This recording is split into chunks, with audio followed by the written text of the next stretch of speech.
జైపాల్ రెడ్డి గారి 10 భావజాలాల పుస్తక ఆవిష్కరణ సందర్భంగా ఈ మంథన్ వేదికలో మీకు అందరికి వచ్చినందుకు స్వాగతం.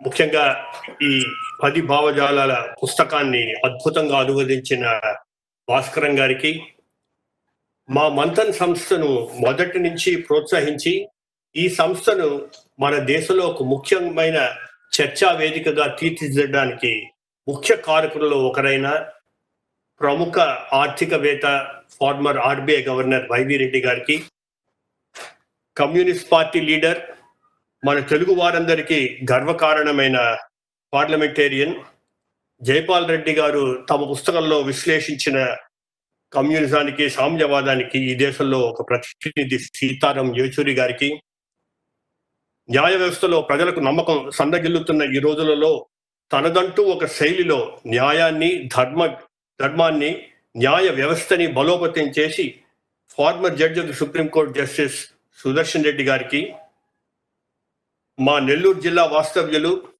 చిన్నప్పటి నుంచి మా తరం విద్యార్థులకు, ఆ తర్వాత ఈ రాష్ట్రంలో, ఆ తర్వాత దేశమంతా తన వాక్చాతుర్యంతో, భాషపైన పటిమతో, ప్రజాస్వామ్యం పైన అపార నమ్మకం కలిగి ప్రజల నాడిని క్షుణ్ణంగా అర్థం చేసుకుంటే పదవులు వెతుక్కొని వస్తాయని నిరూపించిన అజాత శత్రువు, అన్ని పార్టీల వారికి మిత్రువు అయిన ఉపరాష్ట్రపతి గౌరవనీయులు వెంకయ్యనాయుడు గారికి, తోటి మిత్రులు, సహచరులు, fellow Manthanites as we call them, అందరికీ స్వాగతం, సుస్వాగతం.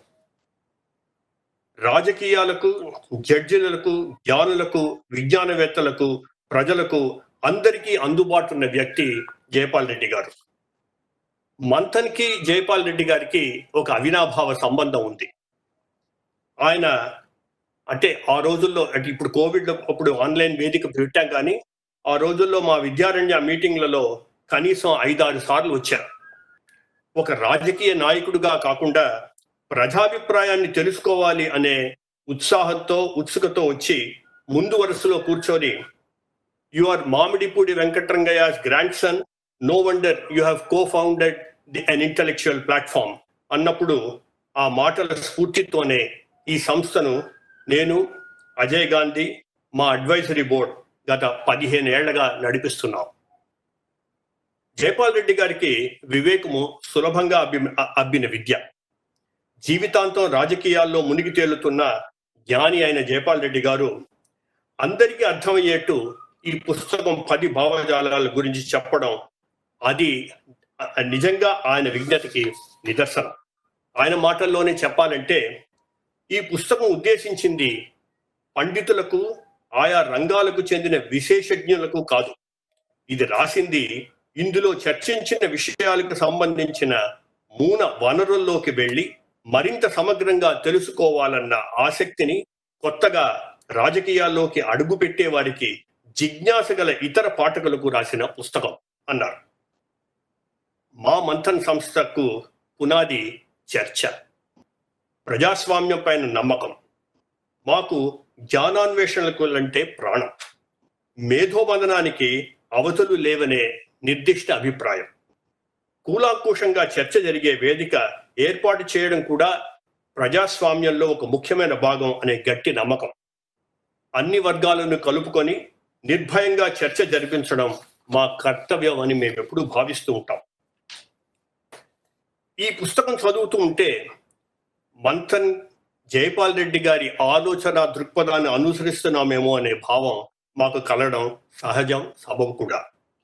జైపాల్ రెడ్డి గారి భావజాలపు మొగ్గు ప్రగతిశీల ఉదారవాదం, సామాజిక ప్రజాస్వామ్యం, progressive, liberal and democratic thought. ఈ పుస్తకం దానికి ఒక తార్కాణం. ఈ పుస్తకావిష్కరణ మా మంథన్ వేదిక నుంచి జరపడం మా అదృష్టమని మేము భావిస్తున్నాం. ఈ అవకాశం ఇచ్చినందుకు శ్రీ అరవింద్ రెడ్డి గారికి ప్రత్యేకంగా ధన్యవాదాలు తెలుపుకుంటున్నాం.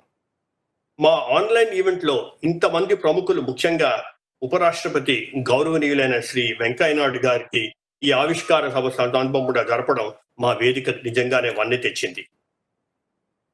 నిజంగా చెప్పాలంటే జైపాల్ రెడ్డి గారే ఉంటే, కోవిడ్ లేకుంటే, ఆయనకి ఇష్టమైన విద్యారణ్య ప్రాంగణంలోనే ఈ సభను జరిపేవాళ్ళమేమో.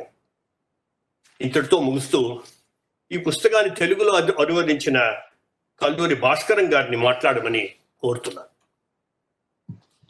భారత ఉపరాష్ట్రపతి గౌరవనీయులు శ్రీ ఎం వెంకయ్యనాయుడు గారికి, సుప్రీంకోర్టు మాజీ న్యాయమూర్తి జస్టిస్ బి సుదర్శన్ రెడ్డి గారికి, భారతీయ రిజర్వ్ బ్యాంక్ మాజీ గవర్నర్ శ్రీ వైవి రెడ్డి గారికి, సిపిఎం ప్రధాన కార్యదర్శి శ్రీ సీతారాం ఏచూరి గారికి, శ్రీ జైపాల్ రెడ్డి గారి అర్ధాంగి లక్ష్మి గారికి, మిగిలిన కుటుంబ సభ్యులకు, ఈ కార్యక్రమాన్ని వీక్షిస్తున్న అందరికీ హృదయపూర్వక నమస్కారం.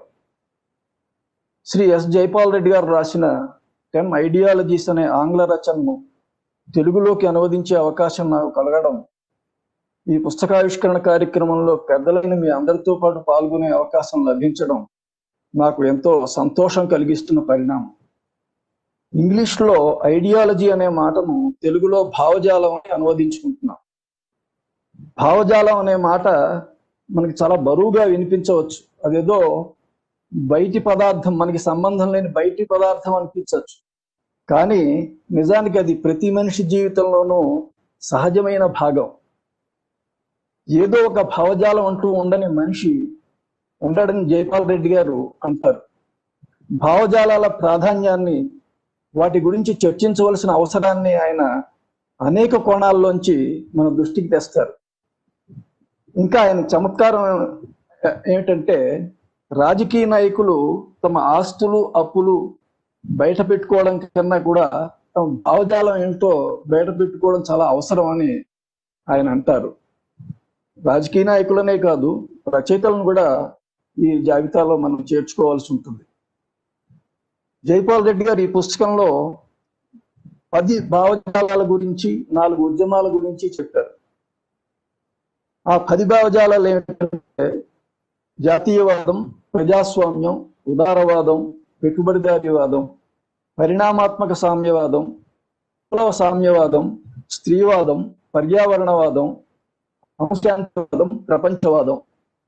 ఇక 4 ఉద్యమాలు సాంస్కృతిక పునరుజ్జీవనం, మానవవాదం, మత సంస్కరణ, జ్ఞాన విప్లవం. జైపాల్ రెడ్డి గారు వీటి గురించి పరిచయం చేస్తూనే చాలా లోతుగా విశ్లేషించారు. వీటి వెనక ఎలాంటి చారిత్రక, సామాజిక, రాజకీయ, ఆర్థిక, సాంస్కృతిక ప్రభావాలు పనిచేశాయో, తిరిగి ఎలాంటి ప్రభావాలకు దారి తీశాయో ఈ పుస్తకంలో చాలా విపులంగా చర్చించారు.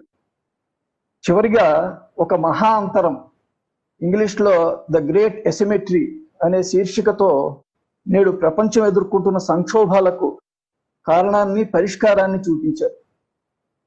భావజాలాల పరిశీలనలో చరిత్ర, పురాచరిత్ర, తత్వశాస్త్రం, సైన్స్, అర్థశాస్త్రం, ఆంథ్రోపాలజీ సహా అన్ని వనరులని జైపాల్ రెడ్డి గారు ఉపయోగించుకున్నారు. ఈ సబ్జెక్టు మీద తెలుగులో వచ్చిన ఎంతో అరుదైన పుస్తకమే కాదు ఇది. విద్యార్థులు, విద్యావేత్తలు, రాజకీయ నాయకులతో సహా అందరూ, అన్ని వర్గాల వారు తప్పక చదవాల్సిన పుస్తకం.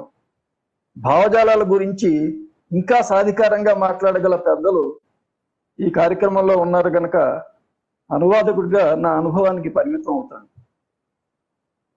ప్రముఖ పాత్రికేయులు కె రామచంద్రమూర్తి గారు సూచించడంతో జైపాల్ రెడ్డి గారు నన్ను అనువాదకునిగా ఎంచుకున్నారు.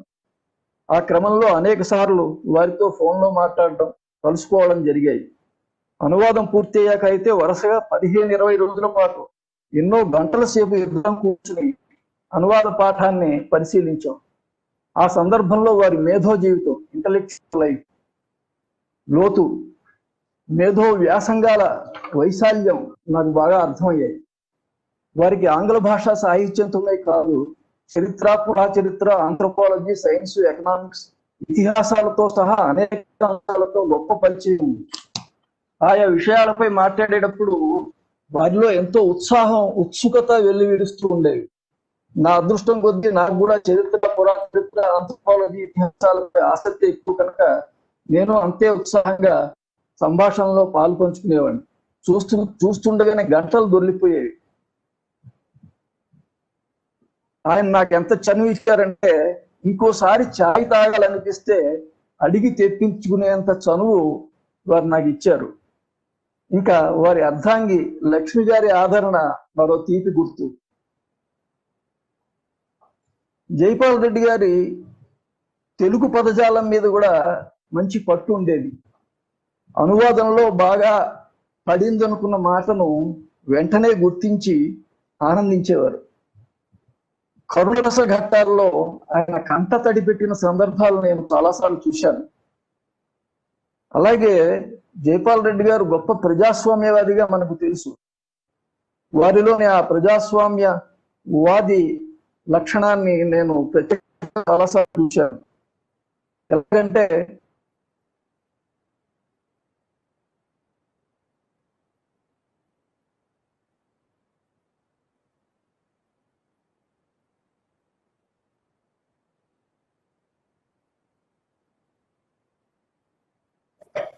Mr. Vikram, can we move on with the other speaker? I think so. There's a problem. Seems to be a problem. నిజంగా భాస్కరం గారు, మీరు అదృష్టవంతులు జైపాల్ రెడ్డి గారితో సాన్నిహిత్యం ఏర్పడేందుకు. ఇప్పుడు మా శ్రేయోభిలాషులు, జైపాల్ రెడ్డి గారి ఆప్త మిత్రులు, మనందరికీ తెలిసిన ఆర్థిక మేధావి శ్రీ వైవి రెడ్డి గారిని మాట్లాడమని కోరుతున్నాను. గౌరవనీయ ఉపరాష్ట్రపతి శ్రీ వెంకయ్య నాయుడు గారికి, నా చిరకాల మిత్రుడు జస్టిస్ సుదర్శన్ రెడ్డి గారికి, కామ్రేడ్ సీతారాం యేచూరి గారికి, ఆత్మీయులు శ్రీమతి లక్ష్మీ జైపాల్ రెడ్డి గారికి నా నమస్కారాలు. ఈ సభకు హాజరైన ఇతర కుటుంబ సభ్యులు, మిత్రులు అందరికీ నా వందనము. పుస్తకం గురించి మాట్లాడే ముందు శ్రీ జైపాల్ రెడ్డి గారిని తొలిసారి నేను చూసిన దృశ్యం నాకు ఇప్పుడు గుర్తుకొస్తుంది. అది 1963 సంవత్సరం. నేను అప్పుడు ఉస్మానియా యూనివర్సిటీలో రీసెర్చ్ స్కాలర్గా ఉన్నాను. నేను బిల్డింగ్లో ఉంటే బయట ఏదో గొడవ అవుతున్నది, గుంపులున్నారు. అక్కడ దాన్ని చూసి నేను బయటకు వచ్చి మెట్ల దగ్గర నుంచి చూస్తే దాంట్లో ఒక young man, very attractive, centre of attention ఉన్నారు. నాకెవరో తెలియదు. పక్కన ఆయన అడిగాను, ఈయన ఎవరండి ఈయన అంటే, ఆయన student union leader Jaipal Reddy గారు అని చెప్పాడు. అప్పుడు చూశాను ఆయన్ని 1963. అది గుర్తు ఉండేది. కొన్ని సంవత్సరాల తర్వాత ఆయన కలిశాను. పరిచయం అయినప్పుడు ఇది చెప్తే ఆయన బాగా నవ్వారు, మంచిగా నవ్వారు. ఆయన నవ్వులో something very charming, very charming and very benign in his presence itself. నేను కొన్నేళ్ల తర్వాత ఆయనకి ఇదంతా చెప్పినప్పుడు నేను చెప్పినట్టు, మేమిద్దరం కలిసి ఎప్పుడు పనిచేసే అవకాశం రాలేదు. కానీ ఒక ఆత్మీయతతో కూడిన స్నేహం మాత్రం మా మధ్య వికసించింది, మా మధ్య డెవలప్ అయ్యింది. తరచూ కలిసేవాళ్ళం. బాతాఖాని హస్క్ అంటారు చూడండి ఆంధ్రాలో, ఆ హస్క్ చేసుకునేవాళ్ళం. అప్పుడప్పుడు కొన్ని సమావేశాల సందర్భంగా మేము కలిసేవాళ్ళం. చుట్టూ ఎంతమంది ఉన్నా కాసేపు గుంపు నుంచి తప్పించుకొని పోయి విడిగా ఆత్మీయంగా మాట్లాడుకునేవాళ్ళం. ఆ తరహా ప్రత్యేకమైన అనురాగం మా మధ్యన ఉన్నది. కనుకనే తెలుగులో నేను రాసుకున్న ఆత్మకథ, నా జ్ఞాపకాలు పుస్తకం ఆవిష్కరణ సభకు ఆయన చేతుల మీదుగా చేయాలనుకున్నాను, కోరాను. ఆయన మన్నించారు, ఆయన వచ్చారు, బ్రహ్మాండంగా ఆయన ప్రసంగం చేశారు. దాంట్లో కొంచెం బ్యూరోక్రసీకి మెత్తగా కొంచెం వాదనలు పెట్టారు, కానీ ఆయన స్టైల్లో ఆయన మెత్తగా వాదనలు పెట్టారు. అది ఇంకా బాగా గుర్తుగా ఉంది. ఇప్పుడు about the book, English version విషయంలోకి వస్తే మేధావులు చాలా మంది దానిపైన ముందు మాట రాశారు, దానిపైన చాలా పొగిడారు. అందుకని ఆ విషయం నేను ఏమి ఇప్పుడు మాట్లాడడం. కానీ తెలుగు అనువాదం ఈ పుస్తకంగా వచ్చింది. ఈ పుస్తకానికి ఒక ప్రత్యేకత ఉంది. ఇది చాలా పుస్తకాలు, వాదాలు, ఉద్యమాలు, భావజాల సారాంశాన్ని పాఠకులకు అందజేస్తుంది. అది కేవలం ఇన్ఫర్మేషన్ కాదు, జస్ట్ సమాచారం కాదు, వాటిని గురించి జ్ఞానం, నాలెడ్జ్ ఇస్తుంది. దానివల్ల చదివే వారిలో ఆలోచనలు రేకెత్తుతాయి. చరిత్ర పట్ల, భవిష్యత్తు పట్ల ఒక అవగాహన ఏర్పడుతుంది. వాటన్నిటినీ ప్రస్తావించిన ఒరిజినల్ పుస్తకాలన్నిటినీ అందరూ చదవలేరు. అందువల్ల ఇది ముఖ్యమైన రచన అయింది. దాని సారాంశం ఈ రచనలో చదవచ్చు. ప్రపంచ చరిత్ర, రాజకీయాలు, భావజాలాలు ఇవన్నీ జైపాల్ రెడ్డి గారి వ్యక్తిత్వాన్ని ప్రభావితం చేస్తుంది. వారిలో అంతర్భాగమై ఉన్నాయి. వాటన్నింటినీ ఒకచోట క్రోడీకరించి అందించారు జైపాల్ రెడ్డి గారు. ఏదో నవలలాగా, ఫిక్షన్ లాగా, వార్తాపత్రికల్లాగా చదువుకుంటూ పోలేము ఈ పుస్తకం. చదువుతూ ఆగి ఆలోచించాలి. మళ్ళీ మళ్ళీ అది చదివి అర్థం చేసుకోవాలి. విస్తారమైన అవకాశాలను వివరిస్తుంది ఈ పుస్తకం. మరో ముఖ్యమైన విషయం ఏమంటే ఈ తరహా పాండిత్యం, స్కాలర్షిప్ తెలుగులో రావడం. దానికి పబ్లిషర్ ఓరియెంట్ ప్లాట్ఫామ్ వారిని ప్రశంసించాలి. ఇక అనువాదకులు కల్లూరి భాస్కరం గారు మంచి అవగాహనతో అనువాదం చేశారు. నిజం చెప్పాలంటే కఠినమైన పనిని ఉత్తమంగా సాధించారు ఆయనకు నా జోహారు. ఇప్పుడు మన దేశంలో కానీ ప్రపంచంలో కానీ కాలం, చరిత్ర మరో ముఖ్యమైన మలుపు తిరుగుతున్నాయి. కొత్త ప్రశ్నలు వస్తున్నాయి, కొత్త సవాళ్లు వస్తున్నాయి. వాటిని అర్థం చేసుకోవడానికి ఈ పుస్తకం చాలా సహాయపడుతుంది. కాబట్టి నా కోరిక ఏమిటంటే ఈ పుస్తకం కొని చదవండి, లేదా అరువు తీసుకొని బారు చేసి చదవండి, లేదా లైబ్రరీకి కొనిపించి అందరూ చదవండి. నమస్కారం. థ్యాంక్ యూ వైరెడ్డి గారు. క్లుప్తంగానైనా కూడా మీరు జైపాల్ రెడ్డి గారి గురించి మా ఆలోచనలు పదును పెట్టే విషయాలు చెప్పడంలో మీకు మీరే సాటి. ఇప్పుడు కమ్యూనిస్ట్ పార్టీ నాయకులు జైపాల్ రెడ్డి గారి దృక్పథాలను బాగా తెలిసిన వారైన సీతారాం యేచూరన్ గారిని మాట్లాడమని కోరుతున్నారు. అందరికీ నమస్కారం.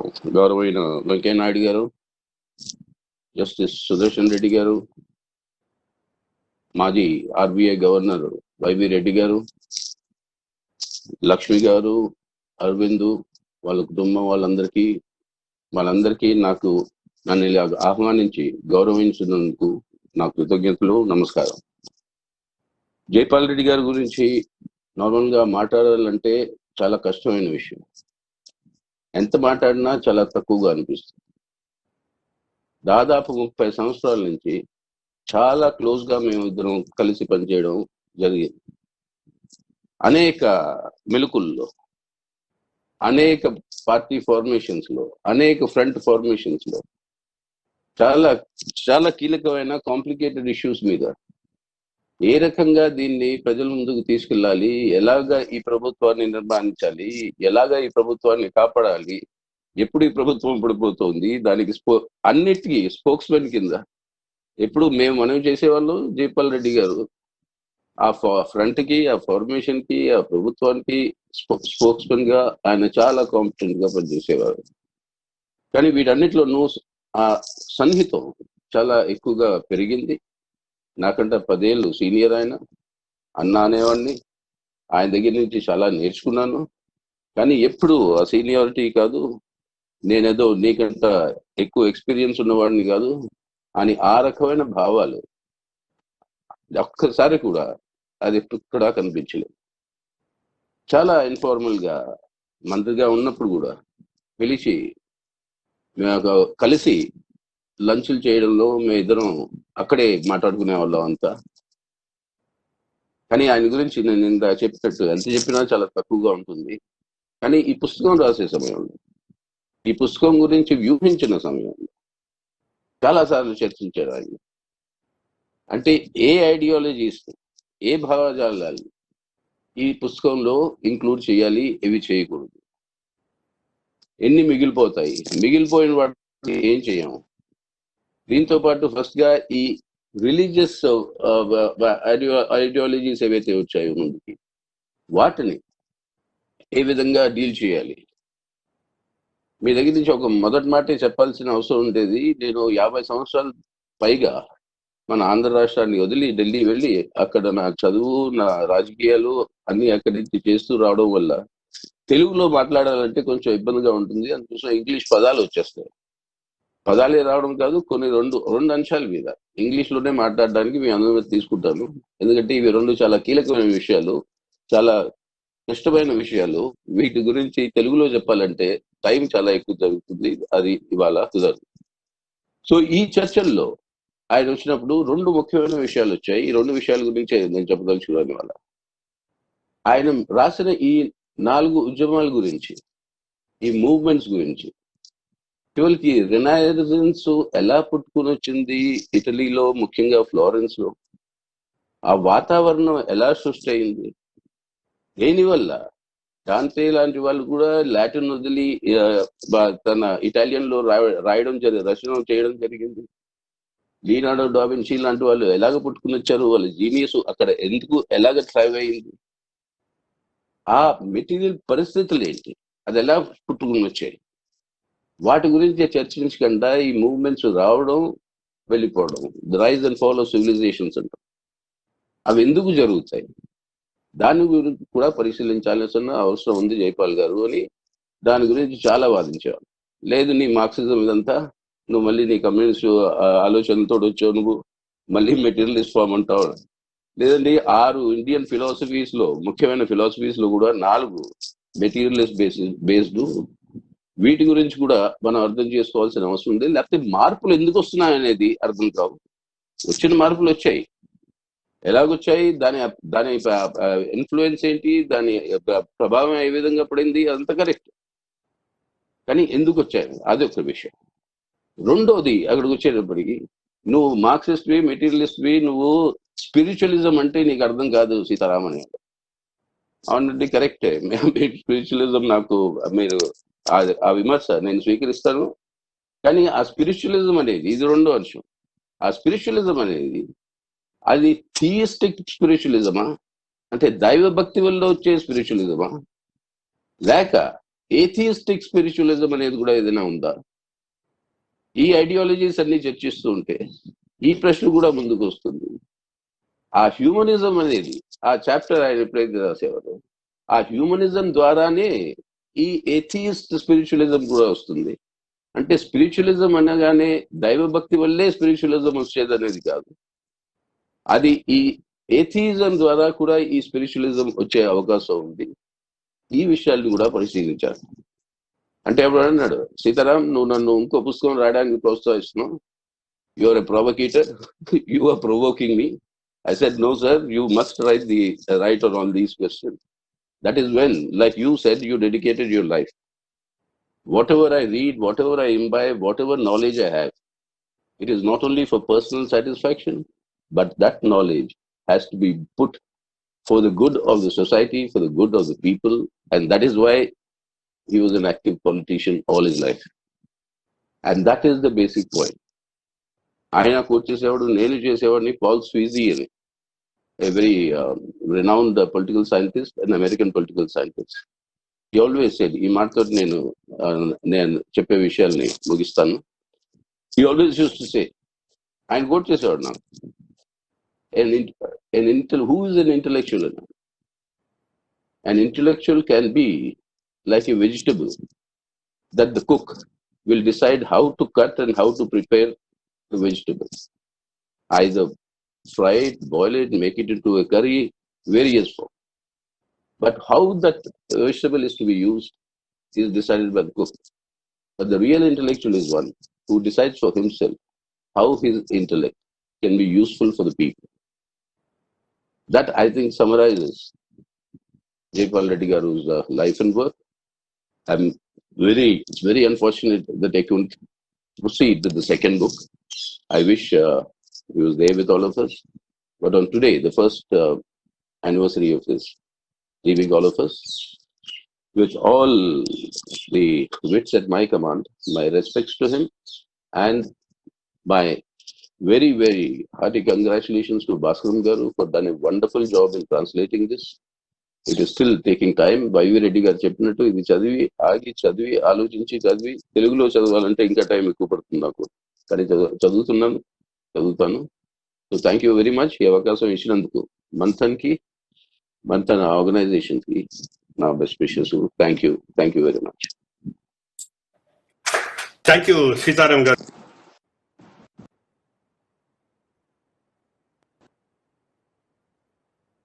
Jayapal Reddy, and I hope he has provoked you enough to finish his book, to read it to you in Telugu. That is not right.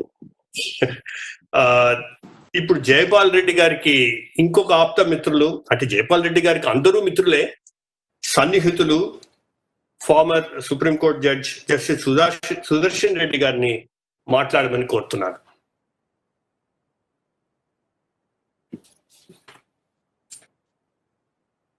గౌరవ భారత ఉపరాష్ట్రపతి శ్రీ వెంకయ్య నాయుడు గారు, చిరకాల మిత్రులు గౌరవనీయులు డాక్టర్ వేణుగోపాల్ రెడ్డి గారు, మిత్రులు సీతారాం యేచూరి గారు, అరవింద్, తర్వాత మన తెలుగులో అద్భుతంగా ఇంగ్లీష్ నుంచి తర్జుమా చేసి ఈ పుస్తకాన్ని మనకు అందించినటువంటి అల్లూరి భాస్కరం గారికి, విక్రమ్ గారికి, శ్రీమతి లక్ష్మీ జైపాల్ రెడ్డి గారికి, మిత్రులందరికీ నమస్కారం. నమ్మశక్యంగా లేదు, జైపాల్ రెడ్డి గారు భౌతికంగా మన మధ్యన లేక 1 సంవత్సరం గడిచిపోయింది. నాకున్న 50 సంవత్సరాల సుదీర్ఘమైన వ్యక్తిగత అనుబంధం గురించి ఇక్కడ మాట్లాడుకోవడానికి సమయం లేదు, సందర్భం కూడా కాదు. కార్యక్షేత్రం వేరైనా కర్మభూమి ఒకటే కనుక ఎన్నో ఎన్నో ఎన్నో విషయాల మీద చర్చ, వాదం, వివాదం, సంవాదం ఎప్పుడూ జరుగుతూ ఉండేది. ఎప్పుడు మాట్లాడినా, ఎన్నిసార్లు చర్చించినా ప్రతిసారి ఏదో ఒకటి నేర్చుకొని రావడం. నేను ఎప్పుడు ఆయనకు ఇచ్చేది అనేది ఏం ఉండకపోయేది, ఎప్పుడు నేర్చుకొని రావడం. ఈ పుస్తకం రాసేటప్పుడు కూడా ఎప్పటికప్పుడు ముసాయిదా, ఆ డ్రాఫ్ట్ చాలాసార్లు ఆయన నాకు పంపించడం, నేను చూడడం, దాని మీద చర్చించడం జరిగింది. ఆయన ఒక శిఖర సమానుడు. ఆయన రాజనీతిజ్ఞుల్లో తాత్వికుడు, తాత్వికులలో రాజనీతిజ్ఞుడు, గొప్ప ప్రజాస్వామ్యవాది, పార్లమెంటరీ ప్రజాస్వామ్యం పట్ల అచంచలమైనటువంటి విశ్వాసం ఉన్నటువంటి మనిషి. ఎప్పుడైనా ఏదైనా సందర్భంలో తెలిసో తెలియకనో రాజకీయాల గురించి చులకనగా కాకున్నా, అంత గౌరవంగా మాట్లాడకపోతే ఒక మాట అనేవాడు, పొలిటికల్ ప్రాసెసెస్, రాజనీతి ప్రక్రియ, రాజకీయ ప్రక్రియ, పార్లమెంటరీ ప్రజాస్వామ్యం మాత్రమే ఈ దేశాన్ని రక్షించగలుగుతాయి. ఆ విషయం గుర్తుంచుకోవాలి. ఉంటాయి హెచ్చుతగ్గులు, ఉంటాయి మంచి చెడ్డలు ఉంటాయి, మంచి వాళ్ళు ఉంటారు, చెడ్డవాళ్ళు ఉంటారు, అందరూ ఉంటారు. కానీ రాజకీయ ప్రక్రియను ఎప్పుడు తక్కువ అంచనా వేయకూడదు. Because that is the process which ultimately will influence the course of events and destiny of this country. దాన్ని ఎట్లా బలోపేతం చేయాలి, మార్పులు ఏం తీసుకురావాలి, మార్పులు చేర్పులే ఉండాలని ఆలోచించాలి. కానీ రాజకీయ ప్రక్రియను ఎప్పుడు అవహేళన కూడా చేయడం మంచిది కాదు అని చెప్తుండేవాడు. అంత గొప్ప ప్రజాస్వామ్యవాది. ఈ 10 భావజాలాలు ఆయన కలం అందించినటువంటి ఒక అద్భుతం. నేటి ప్రపంచ స్థితిగతులను ఆకలింపు చేసుకోవడానికి బుద్ధిజీవులకు, రాజనీతి శాస్త్రజ్ఞులకు, సామాజిక శాస్త్రవేత్తలకు, మామూలు మనిషికి అందరికీ ఎంతగానో ఉపయోగపడుతుందని అంటదో అతిశయోక్తి ఏమీ లేదు.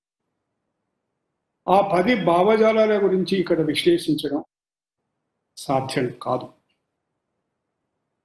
దానికి మళ్ళీ ఎప్పుడో ఎక్కడనో ఇది జరుగుతూనే ఉంటుంది. తర్కించడం కూడా సాధ్యం కాదు. ఒక రెండు విషయాలను రేఖామాత్రంగా స్పృశించి నా అభిప్రాయాన్ని మీకు ముగిస్తాను. ఆయన మొదలు మాట్లాడింది ఒకటి జాతీయవాదం. ఆయన మాటల్లో చెప్పాలంటే ప్రాచీన భారతదేశం అభివృద్ధి చేసిన జాతీయ రాజ్యం ఎలాంటిదన్న సంబంధం లేకుండా ఈ దేశ భౌగోళిక స్థితి, దాని నైసర్గిక స్వరూపమే ఒక కీలకమైనటువంటి పాత్ర పోషించిందని చెప్తూ, చిన్న చిన్న గణతంత్రాలు పూర్వం ఉన్న చంద్రగుప్తుడు అశోకుని కాలానికి వచ్చే వరకు ఒక మహాసామ్రాజ్యంగా విస్తరించి, తర్వాత మళ్ళీ అక్బర్ చక్రవర్తి కాలం వరకు ప్రపంచంలో మరి ఏ సామ్రాజ్యం అంత ఎత్తుకు ఎదగలేనంత ఎదిగింది భారతదేశం. అయితే భారత ఏకీకరణవాదం మొఘలు పాలన అంతరించిన తర్వాత కొంత బలహీనపడి మళ్ళీ స్వాతంత్ర పోరాటంలో స్వేచ్ఛా స్వాతంత్రాల కొరకు జరిగిన పోరాటం మళ్ళీ అది ఒక జాతీయవాదాన్ని ప్రేరేపించి, అయితే రెండు మాటలు అంటాడు, ఇది ఒక ఆధునిక ఉద్యమం తప్ప మరొకటి కాదు జాతీయవాదం. తాను విశ్లేషిస్తూ మితిమీరిన జాతీయవాదం చచ్చిపెట్టిన వ్యతిరేక ఫలితాలను రెండు ప్రపంచ యుద్ధాల రూపంలో మనం చవి చూడాల్సి వచ్చింది. ఇది అందరం అర్థం చేసుకోవాలి అని ఒక మాట అంటాడు ఆయన.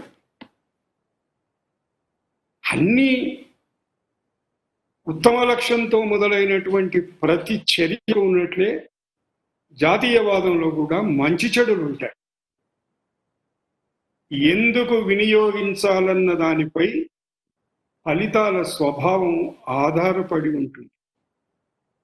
వలస పాలనకు వ్యతిరేకంగా అణగారిన ప్రజల స్వాతంత్రం కొరకు జరిగినటువంటి పోరాటం, అది దారితీసిన జాతీయవాదం విముక్తి మంత్రంగా పనిచేసి, అయితే అదే సమయంలో ఇతర జన సమూహాలను జయించడానికి ప్రయోగించినప్పుడు బానిసలను సృష్టించే సాధనమైంది. ఇది ఆయన జాతీయవాదాన్ని అర్థం చేసుకున్నటువంటి తీరు. ఎవరెన్ని మాటలు చెప్పినా ఒక మాట అంటాడు ఆయన, దేశాల లోపల జాతుల మధ్య ఘర్షణలు చల్లార్చడానికి అంతర్జాతీయ మానవతావాదాన్ని పునరుద్ధరించి బలోపేతం చేయాల్సినటువంటి అవసరం ఎంతైనా ఉంది. ఒక శృతిమెత్తకెందుకు బాగానే గట్టిగానే చెప్తాడు. హాస్యోక్తులతో పాటు ఆయన చతురోక్తులతో పాటు చెప్పేటప్పుడు చాలా నిష్కర్షగా కూడా చెప్పేవాడు. హద్దు దాటితే జాతీయవాదం యుద్ధోన్మాదానికి దారితీస్తుందని హిట్లర్ ఒక ఉదాహరణ నిరూపించి, అయితే అక్కడ ఒక మాట అంటాడు ఆయన, అది ఏదో ఒకసారి మాత్రమే సంబంధించగల జరిగేటువంటి పరిణామం, అదొక అసాధారణ పరిణామం అనుకుంటే పొరపాటు. ప్రతి దేశపు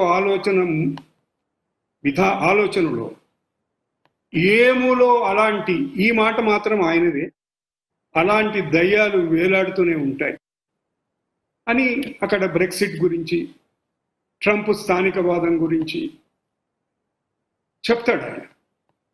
అందులో ఇమిడి ఉన్నది ఏమిటి అంటే అది చూస్తే మాత్రం తెలుస్తుంది. ఈ పోటీ ప్రపంచ ప్రళయానికి దారితీసే అన్ని సంకేతాలను ఇస్తుంది అని అంటారు. ఆయన గొప్ప ప్రజాస్వామ్యవాది అయ్యుండి నాకెందుకో 50 సంవత్సరాలు ఆయన పార్లమెంటరీ ప్రక్రియతో అవినాభావ సంబంధం, విడదీయలేనటువంటి సంబంధం, గొప్ప పార్లమెంటరీ ప్రజాస్వామ్యం గురించి రాస్తూ పార్లమెంటరీ ప్రజాస్వామ్యంలో ఆయన అనుభవాలను ఎక్కడ ఎందుకో చెప్పలేదు.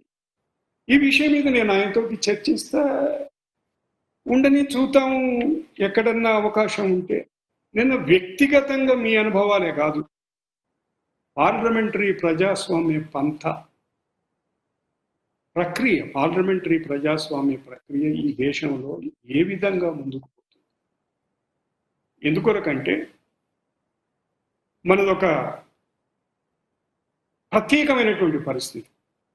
పార్లమెంటరీ ప్రజాస్వామ్యం ఉన్నమాట వాస్తవం. But the parliament is not supreme. Parliament is not sovereign.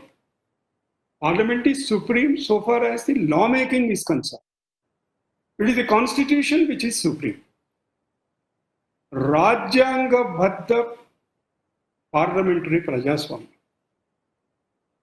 దీని మీద మీరు రాస్తే బాగుంటుంది అని ఆయనతో చర్చించడం జరిగింది.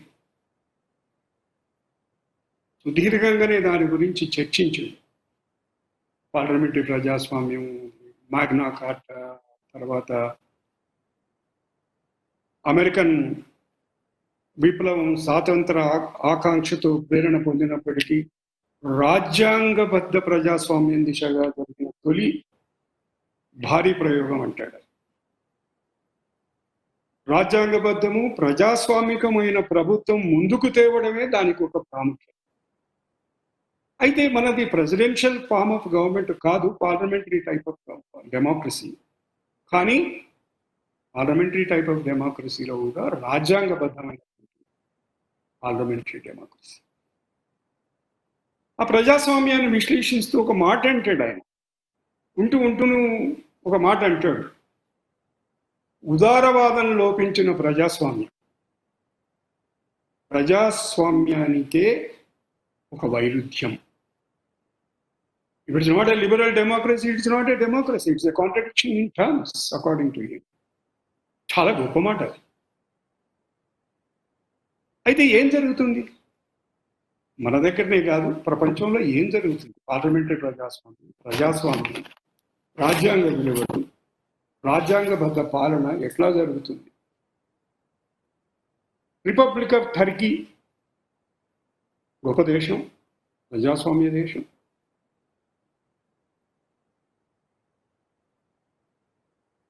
హాగియా సోఫియా 1500 సంవత్సరాల ఒక నిర్మాణ విజ్ఞానానికి మచ్చుతునక. మొదలు కథీడ్రల్, చర్చి. మహమూద్ II వస్తాడు, కాన్స్టాంటినోపల్ కూలిపోతుంది. అదే కట్టడం, అదే చారిత్రక కట్టడం ఇస్లామిక్ ప్రార్థనా మందిరంగా మారిపోతుంది.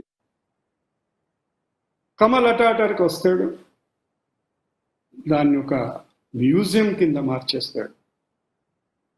ఇది భావితరాలకు చిహ్నంగా ఉండాలి. మళ్ళీ 4 రోజుల కిందనో వారం రోజుల కిందనో మళ్ళీ అదొక ప్రార్థనా మందిరం.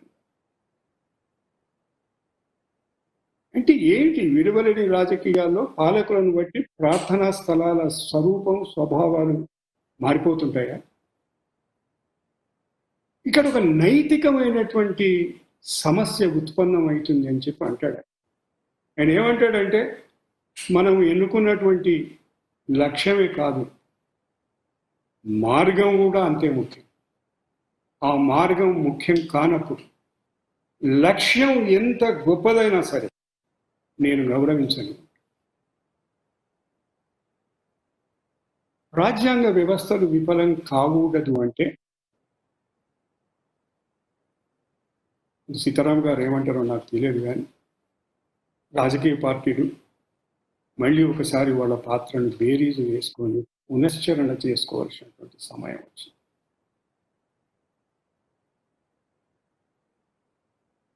రాజ్యాంగ సాంప్రదాయం, కాన్స్టిట్యూషనల్ కన్వెన్షన్స్, నేను అప్పుడప్పుడు వింటూ ఉంటాను. గవర్నీయులు, ఉపరాష్ట్రపతి గారు తన స్థానంలో కూర్చున్నప్పుడు సాంప్రదాయాలను, రాజ్యాంగ ఆనవాయితీలను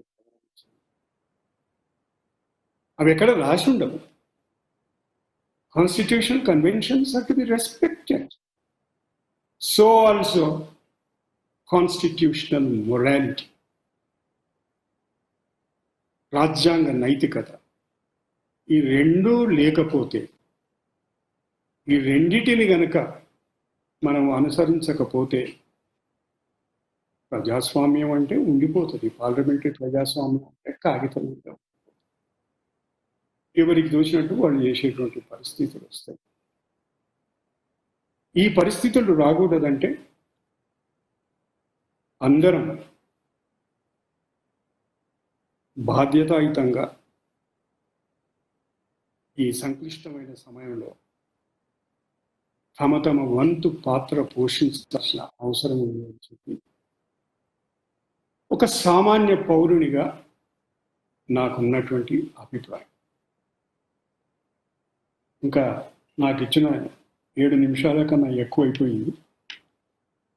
ఈ అపూర్వమైనటువంటి అవకాశం ఇచ్చినటువంటి అంతన్ వారికి, మిత్రుడు అరవింద్కు, శ్రీమతి లక్ష్మీ జైపాల్ గారికి నమస్కరిస్తూ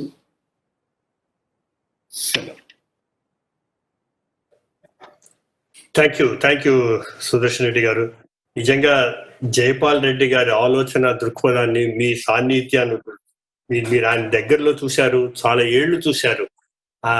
అది ఒక 10 నిమిషాలే చెప్పేది కాదు, అది ఎంతో కష్టమైన పని. అయినా కూడా మీరు చెప్పేందుకు మేము ఎంతో సంతోషిస్తున్నాం. ఇప్పుడు మనందరం వేచి ఉన్న గడియ ఈనాటి ముఖ్య అతిథి గౌరవనీయులు వెంకయ్య నాయుడు గారిని మొదట పుస్తకాన్ని ఆవిష్కరించమని కోరుతున్నాను.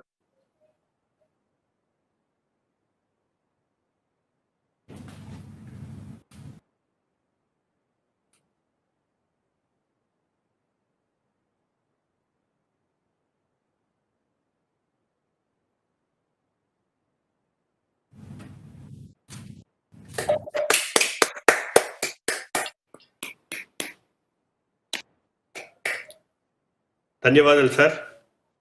మీరు మీ ప్రసంగాన్ని ఆరంభం చేయాలని కోరుతున్నాను.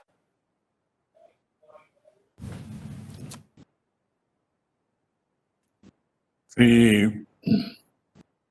మామిడిపూడి విక్రమ్ గారు, శ్రీమతి లక్ష్మీ జైపాల్ రెడ్డి గారు, శ్రీ అరవింద్ రెడ్డి మరియు కుటుంబ సభ్యులు, ఈరోజు ఈ కార్యక్రమంలో మనతో కలిసి తమ భావాలను పంచుకుంటున్నట్టు యొక్క పెద్దలు సుప్రీంకోర్టు మాజీ న్యాయమూర్తి శ్రీ సుదర్శన్ రెడ్డి గారు, అలాగే రిజర్వ్ బ్యాంక్ మాజీ గవర్నర్ పెద్దలు వేణుగోపాల్ రెడ్డి గారు, అలాగే కమ్యూనిస్ట్ పార్టీ మార్క్సిస్ట్ యొక్క ప్రధాన కార్యదర్శి శ్రీ సీతారాం యేచూరి గారు, ఈ అనువాదకర్త శ్రీ భాస్కరం గారు, మరియు ఈరోజు ఈ కార్యక్రమాన్ని వీక్షిస్తున్న మిత్రులందరికీ నా నమస్కారాలు. తెలుగులో కీర్తిశేషుడు అనే ఒక గొప్ప మాట ఉంది. పరమపదించిన వారిని గురించి గౌరవభావంతో చెప్పే మాట ఇది, కీర్తిశేషుడు అని. భౌతికంగా మనిషి దూరం అయినా వారి కీర్తిశేషంగా సజీవంగా ఉండటం అన్నది ఇందులో మనం గ్రహించాల్సిన విషయం.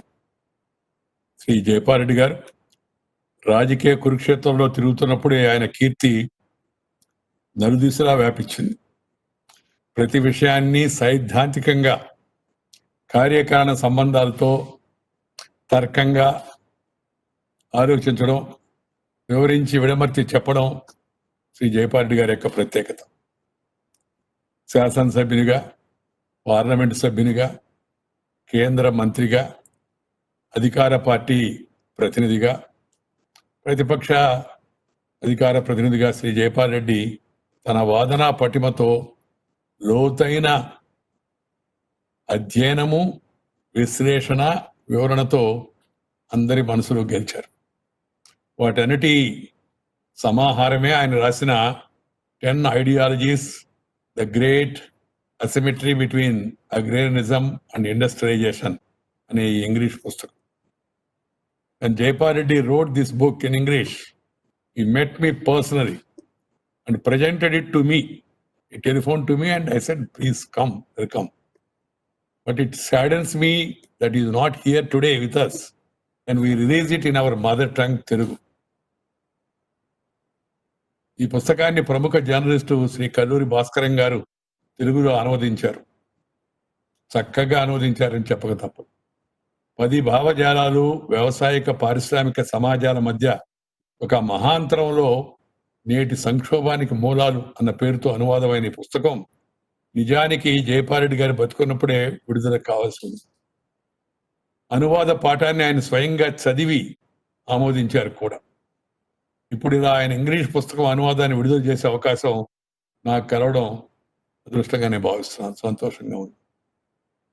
శాసనసభ్యులుగా ఒకే బెంచ్లో కూర్చున్న రోజు నుంచి ఢిల్లీలో అధికార ప్రతిపక్ష శిబిరాల్లో ఉన్నంత వరకు శ్రీ జైపాల్ రెడ్డి గారితో నాకు విడదీయరాని అనుబంధం ఉంది. పార్టీలు సిద్ధాంతాలు వేరైనా మా స్నేహానికి చర్చలకు ఎలాంటి పరిమితులు అడ్డంకులు లేవు. ఇప్పుడు వివిధ సందర్భాల్లో ఆయనతో నా జ్ఞాపకాలు మీ అందరికీ తెలిసినవి. ఇదివరకే చాలా వేదికల మీద చెప్పాను కూడా. ఈరోజు అంత సమయం లేదు. ఈ పుస్తకంలో జైపాల్ రెడ్డి గారు ఏం చెప్పారన్న దాని ఇప్పుడు ఇవాళ ప్రధాన విషయం.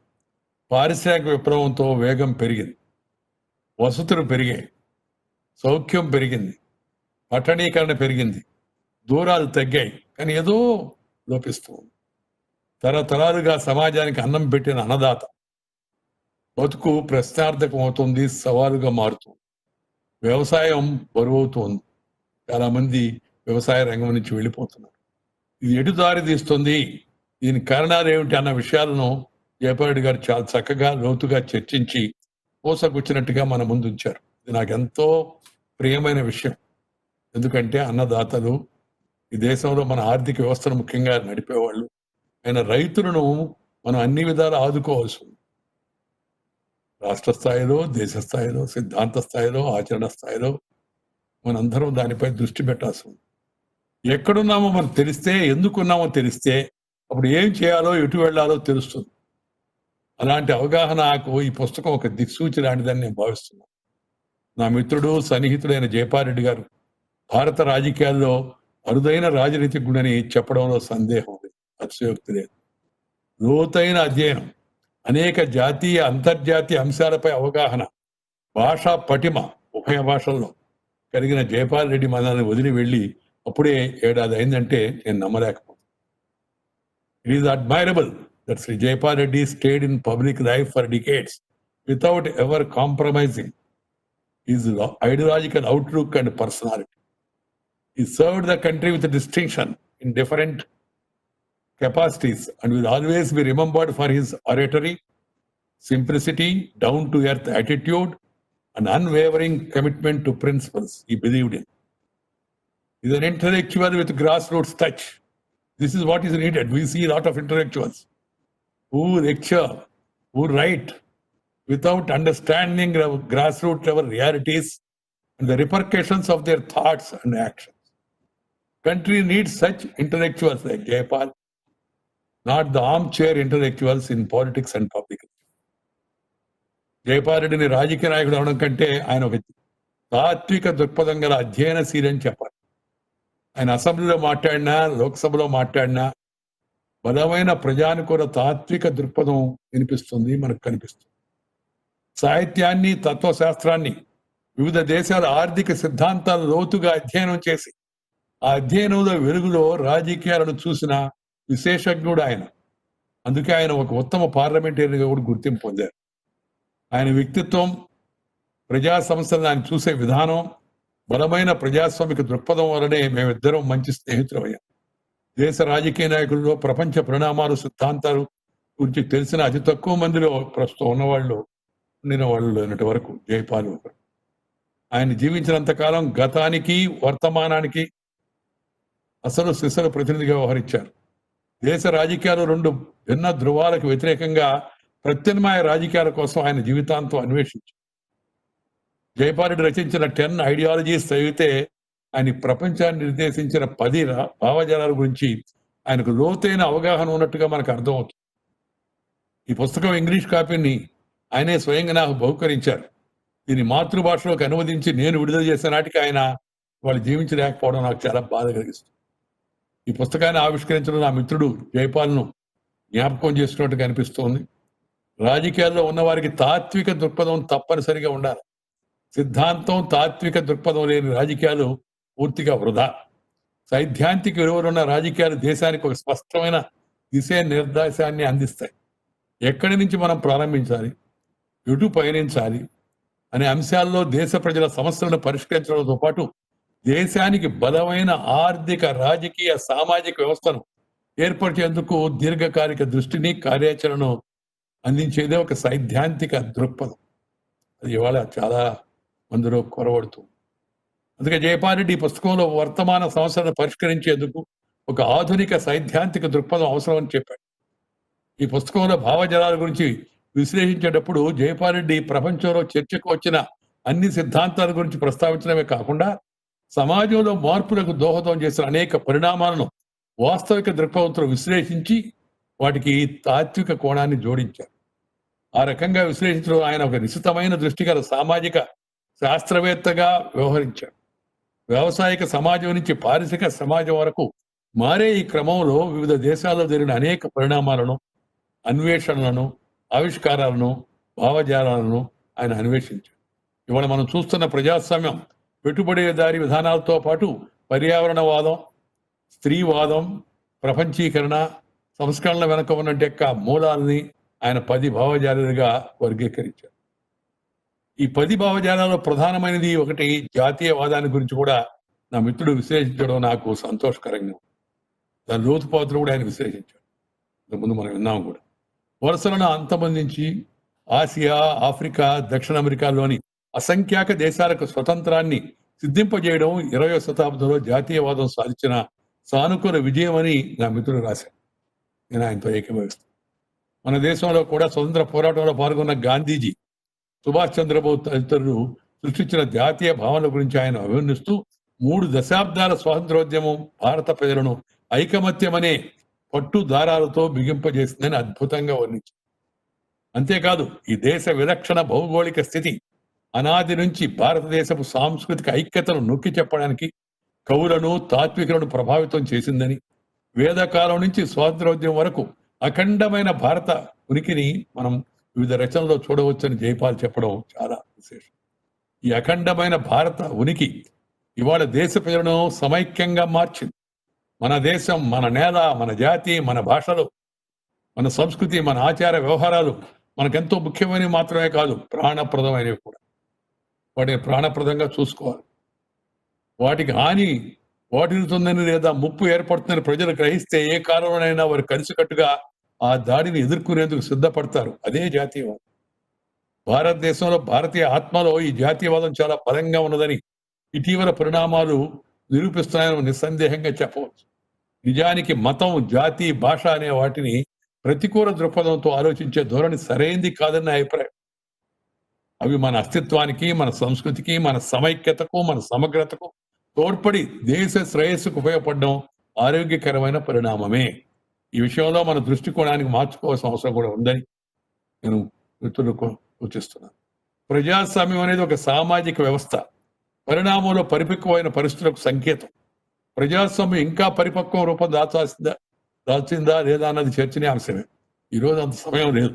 పార్లమెంటరీ ప్రజాస్వామ్య వ్యవస్థ, అధ్యక్ష తరహా పరిపాలన, రాజ్యాంగబద్ధమైన పార్లమెంటరీ ప్రజాస్వామ్య వ్యవస్థ, ఈ విషయంపై వివిధ రకాల అభిప్రాయాలు వస్తున్నాయి. మనకు బోర్డు అంత అనుభవం కూడా ఉంది.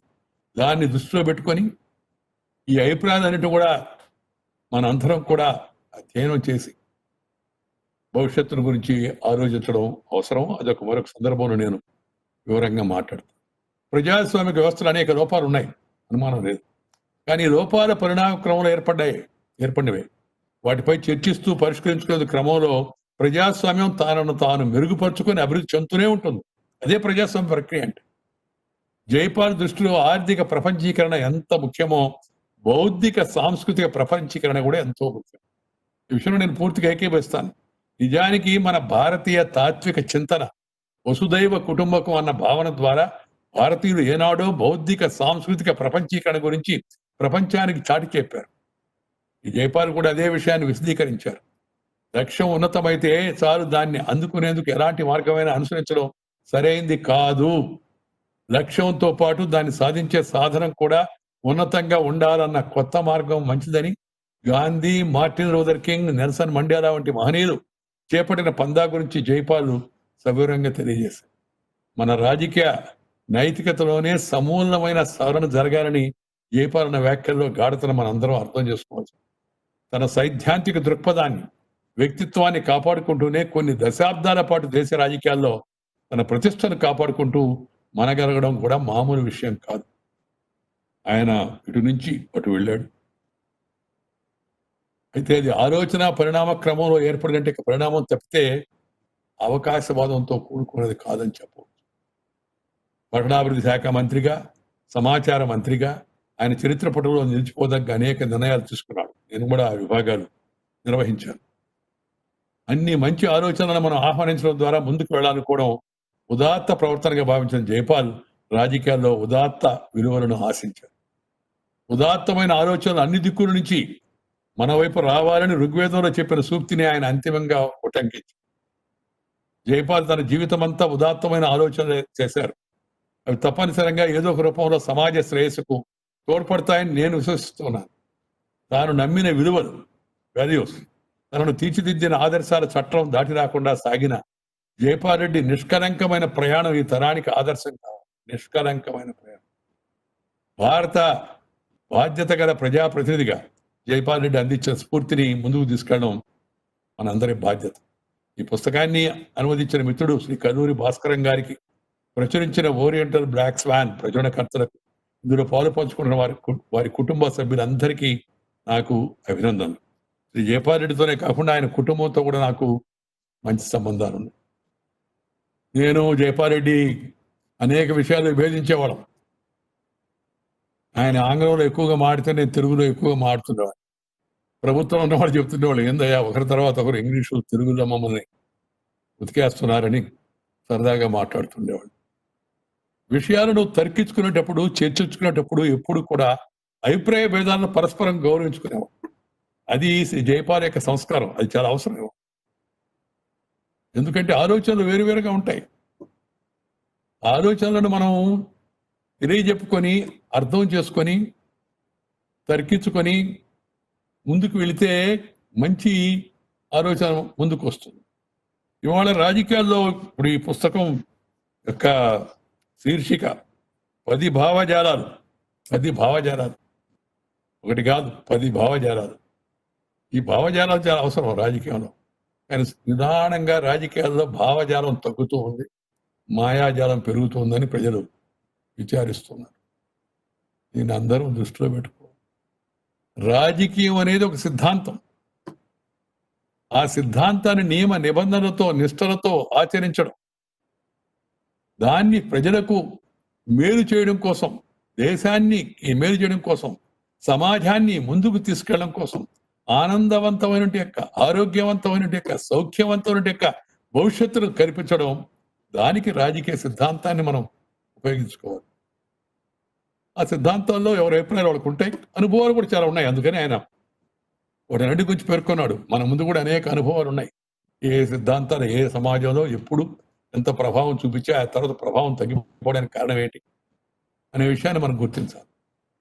ఆ తర్వాత ఈరోజు ఆలోచనలు పంచుకొని, వాటిని పెంచుకొని ముందుకు వెళ్ళాల్సిన అవసరం ఎంతో ఉంది. సంతోషం నాకు ఇవాళ చాలా రోజుల తర్వాత పెద్దలు శ్రీ సుదర్శన్ రెడ్డి గారు, శ్రీ వేణుగోపాల్ రెడ్డి గారు, ఇతర చూడంటే ఒకటి నా బాధ్యత దృష్ట్యా, ప్లస్ ఇద్దరం ఢిల్లీలో ఉండడం దృష్ట్యా అప్పుడప్పుడు మాడుకొని ఉంటాం, కలుస్తుండే వాళ్ళం కూడా ఇంతకుముందు. ఇప్పుడు ఈ కరోనా ప్రభావం వల్ల కలిసే అవకాశం తక్కువైపోయింది. దాంతోపాటు ఇవాళ ఈ కార్యక్రమంలో వాళ్ళ కుటుంబ సభ్యులందరూ వారు కూడా నాకు చాలా సంతోషం కలిగిస్తూ ఉంది. ఇలాంటి కార్యక్రమాలు ఎందుకు ఏర్పాటు చేస్తామంటే ఆ తీపి జ్ఞాపకాలను, ఆ మంచి ఆలోచనలను గుర్తు తెచ్చుకొని వాటిని యువతరానికి, నవతరానికి అందించి తద్వారా వాళ్ళు ముందుకు వెళ్లేందుకు మార్గదర్శనం చేయడం కోసం ఇవి ఉపయోగపడాలి అనే ఉద్దేశంతో ఈ పుస్తక ఆవిష్కరణ కార్యక్రమం మా వాళ్ళు చెప్పారు, సార్ ఇది ఒరిజినల్ అసలు కాదు, ఇది భాషాంతరం చేయబడింది అయినప్పటికీ కూడా నేను చెప్పాను, భాషాంతరం చేసినప్పటికీ కూడా దాంట్లో సారం ఉంది, ఆ సారం ఇప్పటికప్పుడు జనానికి తెలియజేస్తూ ఉంటే దాని అనుసారం కొంతవరకైనా వాళ్ళు ముందుకెళ్లే ప్రయత్నం చేస్తారు. కాబట్టి తప్పేం లేదు. పైపెచ్చు నేను అత్యంతంగా అభిమానించే రాజకీయ నాయకుల్లో శ్రీ జైపాల్రెడ్డి కూడా ఒకరు. అందువల్ల ఈ కార్యక్రమంలో పాల్గొందామని చెప్పి నేను చెప్పడం జరిగింది. వారి శ్రీమతి లక్ష్మీ జైపాల్రెడ్డి గారు కూడా వాళ్ళ కార్యక్రమంలో చాలా సంతోషం. ఎందుకంటే మేము ఇద్దరం గంటల తరబడి చర్చించుకుంటుంటే ఆ పాపం గంటల తరబడి మాకు మంచి ఆహారాన్ని అందించారు. ఆ రోజుల్లో నాకు గుర్తొస్తుంది. మా చర్చలు గటా కొనసాగుతూ ఉండే తప్పితే వాటికి వెంటనే ఏ రోజు అయితే ఒక విషయంలో రేపు ఏం చేద్దాము శాసనసభలో అనే విషయం మాత్రం ఆఖరణ ఒక ఏకాభిప్రాయంతో ముందుకు వెళ్తూ ఉండేవాళ్ళు. వారు కూడా ఈ కార్యక్రమంలో పాల్గొనడం చాలా సంతోషం. శ్రీ అరవింద్, ఇతర కుటుంబ సభ్యులందరూ కూడా శ్రీ జైపాల్రెడ్డి గారు చూపించిన మార్గంలో ప్రజలకు తమ సేవలు అందించేందుకు ప్రయత్నం చేయాలని చెప్పి నేను అభిలషిస్తూ కార్యక్రమం పాల్గొని నాకు చాలా సంతోషంగా ఉంది. కొద్దిగా కష్టపడినా ఇష్టపడి శ్రీ సీతారాం యేచూరి తెలుగులో మాట్లాడారు. సుభాష్ రెడ్డి గారు ఇన్ని రోజుల పాటు ఢిల్లీలో ఉన్న న్యాయశాస్త్రం అంతా ఆంగ్లంలో ఉంది, అయినప్పటికీ కూడా ఆయన మంచి తెలుగులో మాట్లాడారు. వేణుగోపాల్ రెడ్డి గారు రిజర్వ్ బ్యాంక్ అంతా రిజర్వ్డ్, అంతా ఇంగ్లీషులో ఎక్కువగా మాడుతుంటారు అక్కడ కూడా. అయినప్పటికీ కూడా ఆయన ఇంకా తెలుగులో మాట్లాడడం మనందరికీ స్ఫూర్తి కలిగించే విషయం. నాకు కూడా చాలా సంతోషం వేసింది. ఎంతమంది వక్తలు జాతీయ అంతర్జాతీయ పేరు ప్రఖ్యాతులు గాంచిన వాళ్ళందరూ ఈ రోజు వేదిక పాలు పంచుకొని మన మాతృభాషలో మాట్లాడడం చాలా సంతోషం. మీ అందరికీ ధన్యవాదాలు. నమస్కారం. జై హింద్.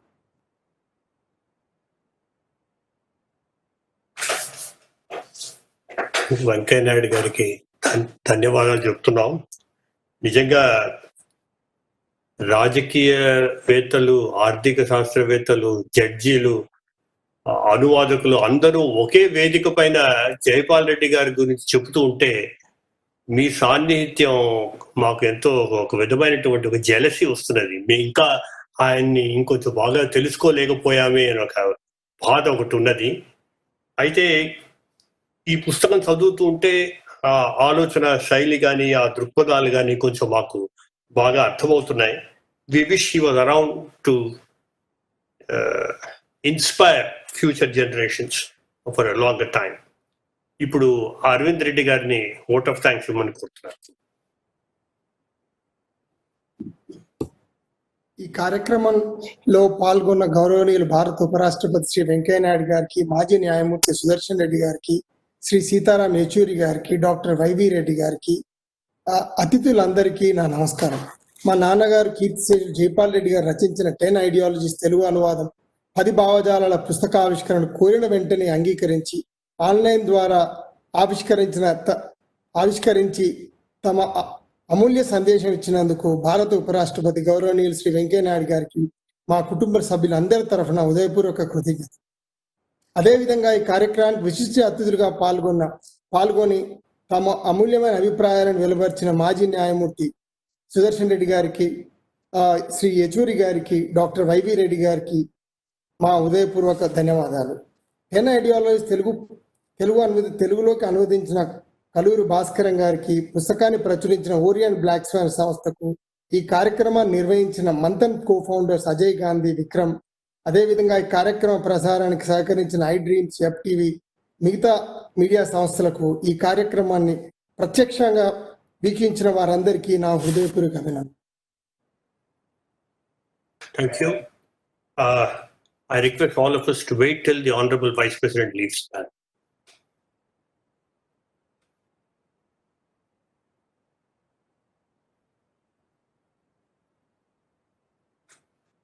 Thank you.